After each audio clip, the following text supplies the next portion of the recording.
Hello, good morning mga kasari-sari on the spot jackpot. Ngayon po ay mag-11 o'clock na sa umaga. So magbe-breakfast po ako ngayon. Ayan, kumusta po kayo dyan sa Pilipinas, mga netizen? Kumusta mga kababayan ko sa amang panig ng mundo? Ayan, alam ko nandyan lahat ang mga Pilipino. Ayan, good morning po. Magandang araw sa inyong lahat. Ayan. So ngayon po ay mag-breakfast ako na tuloy tanghalian na. So ako po ay nakasolo lang sa bahay gaya ng dati. Kaya magluluto lang ako ng pritong hipon. Ayan, ilang piraso lang po yan dahil cholesterol yan. Binila ko po ito mga 7 pieces.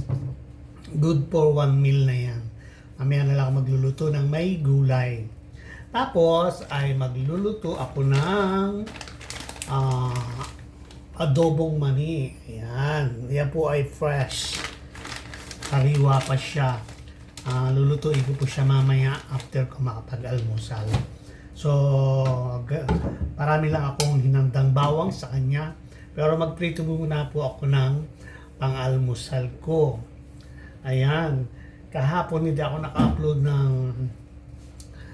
ng aking video dahil yung Kind Master ko dati na pinag-ano ka ng video, dahil in-upgrade ko yung aking cellphone, hindi na siya gumagana. So, ini-uninstall ko, tapos nag-install uli ako ng panibago.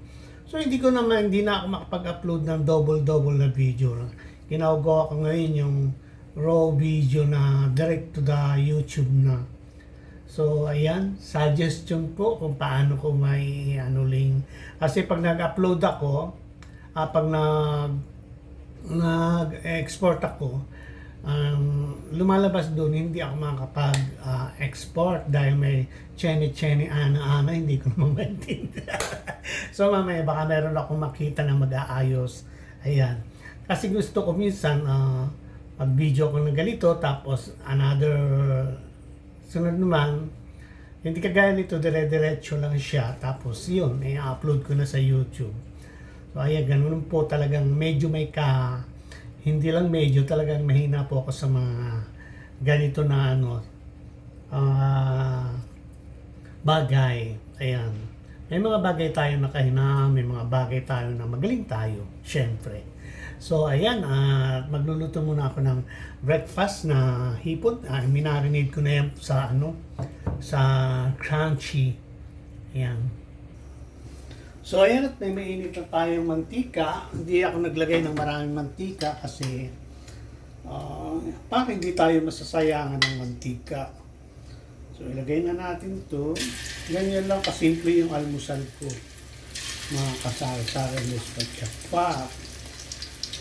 This is my real life. Ganyan lang ako simple mag-almusal.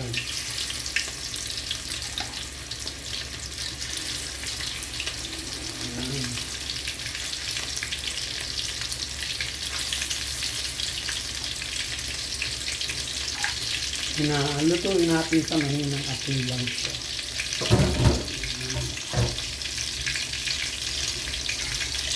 So, update ko kayo mamaya.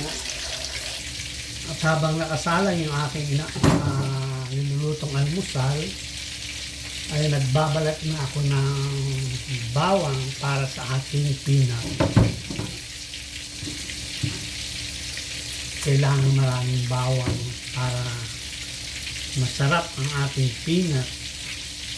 Nahilig po ba kayo sa peanut? In Tagalog ay mani. Ayan. Ito po ay ang tawag sa amin sa Quezon ay maiging makukot. Ayan. Kumbaga, snack. Yung iba pinupulutan, yung pag nagtatagay-tagay sila. Ayan. Ako hindi na ako tumatagay, bawal na sa akin. Kaya boring na ako maging kasama sa inuman kasi hindi na ako nakakainom. pag may edad na, may mga maintenance na po tayo, swerte yung ibang walang maintenance sa gamot. Kaya pag kumakain ako ng mga shrimp, yan, kagaya ng niluluto. Teka lang, at baliktad din natin at masyado nang natulog. Na-overcook na siya dahil sa kadaldalan ko. Ayan. Masyadong madaldal, ayan ang nangyayari. Nagluluto tayo, bawas daldal din. So ayan po ay aahunin ko na rin.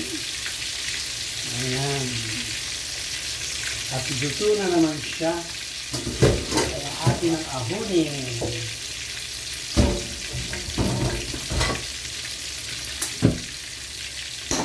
Okay na to. Luto na yan. So, nasunog na po yung kabaa. Hindi na siya, dapat hindi man siya, nalaglag. Dapat hindi siya, overcook.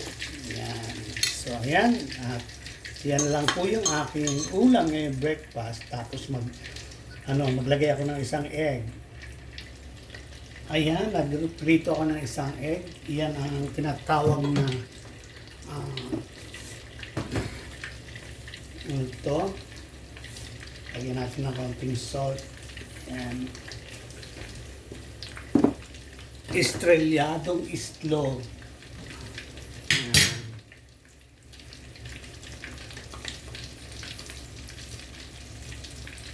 Doon na rin po sa pinagprituhan po para hindi masayang ang mantika. So, update ko kay mamaya. So, ito na ang ating breakfast, mga kasari-sari on the spot jackpot. Ayan. Kain po tayo. Ayan, kain po tayo mga kasari-sari on the spot jackpot. Ang sarap ng aking breakfast. Ayan, tama-tama lang. 7 piraso yung aking hipon, saka isang egg. So, kain po tayo. Enjoy ko po ang food.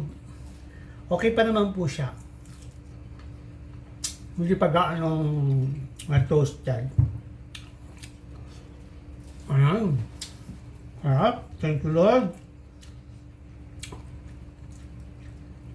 Kain po tayo at mamaya pagkakain ko magluluto na ako ng adobong mani.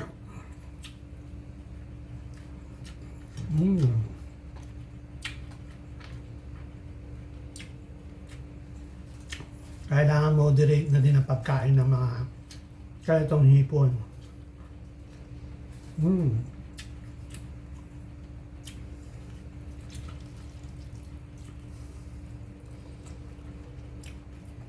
So, enjoy ko po yung food at mamaya ako magluluto na ng adobong mani. Ang personal na ko lang yung kakanin.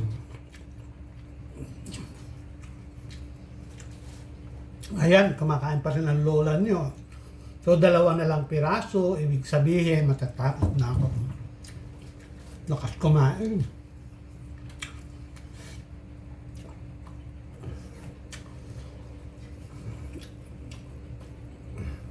Finish.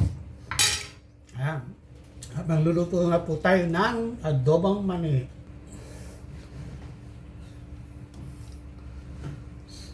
So, ayan mga kasari-sari on the spot jackpot. Ang ating lulutuing mani. Ayan. Yan ay nilinisan ko na. Alam niyo yung may mga maraming masyadong extra na balat. So, yan, nilinisan ko na yan. Ito na yung mga bawang na nabalatan ko. Hihiwa-hiwain ko lang siya. Pero inom muna ako ng aking maintenance kasi oras na ng aking pag-inom. So, ayan na. Natapos na akong maggayat-gayat ng aking bawang. Ayan. Yan ay ilalagay natin sa pagluluto ng mani. So, ayan. Salang na ako. So ayan, gamit tayo ng mantika na bago.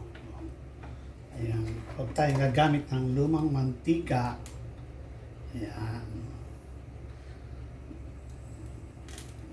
Okay na yan, huwag masyadong marami ang mantika. Tapos, ilagay na natin ang ating mani.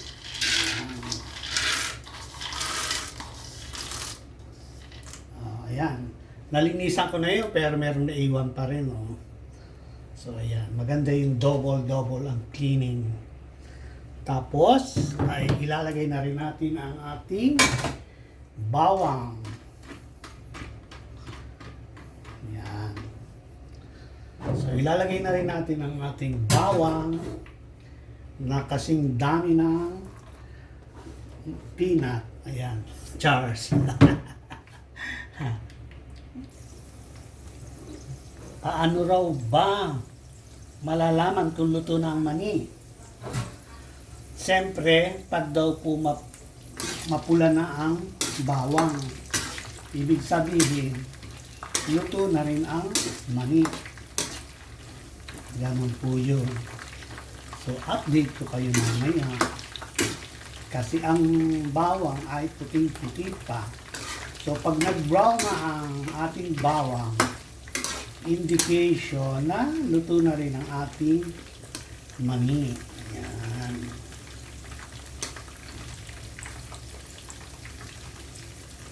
So, update ko kayo mamaya.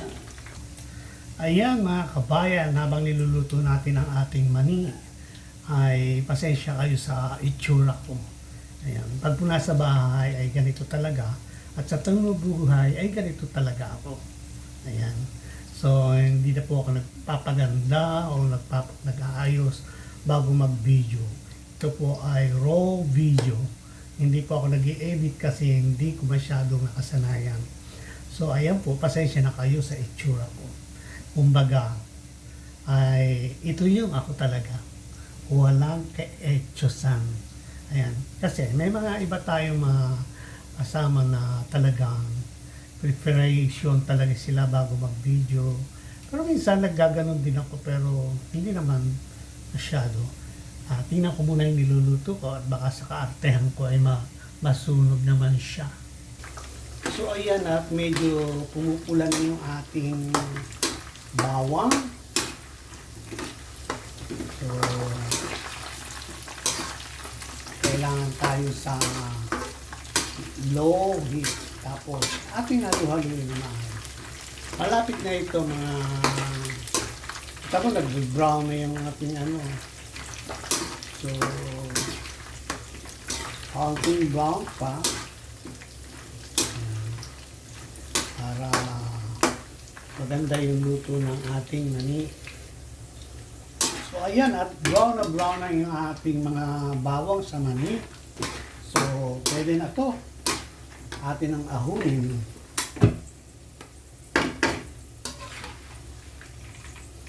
Ilalagay natin dito para ma-drain yung mga ano.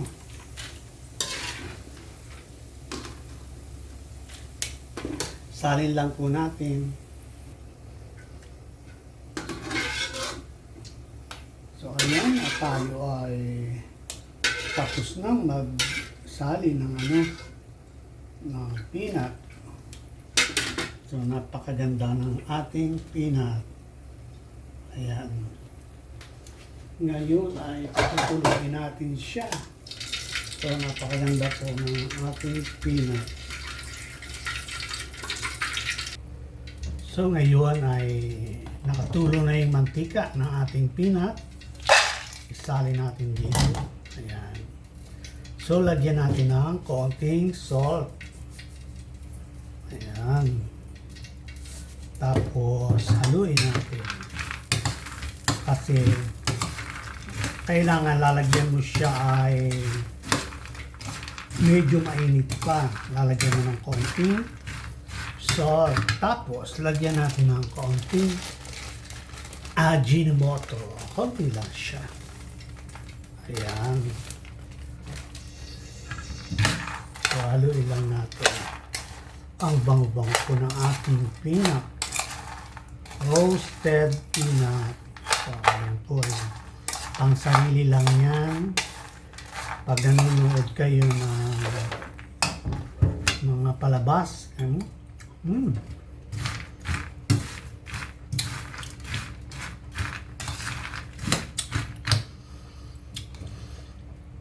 Tamang-tama lang po yung nilagay kong asin kasi pag ako'y bumibili nito, maaalat. So, ito yung complaint ko pag bumibili ako. Ang alat naman. Ganun. So, tamang-tama lang po yung lasa ng asin niya. Iba talaga pag ikaw yung gagawa. Ayan, ang ganda-ganda po ng aking roasted peanut. Ayan. Kasi pag bumibili ako, ilang piraso lang, 500 pills na. So, ayan. Yan yung 500 pills. Plus, bawang lang. So, di ba? Hindi na ako bibili. So, mga kasari-sari on the spot jackpot, ayan. Sana nag-enjoy kayo sa aking simpleng video lang, ayan. Sa mga hindi pa po nakasubscribe, please subscribe to my channel. Napakaliit pa po ng channel ko. Sana support nyo ako.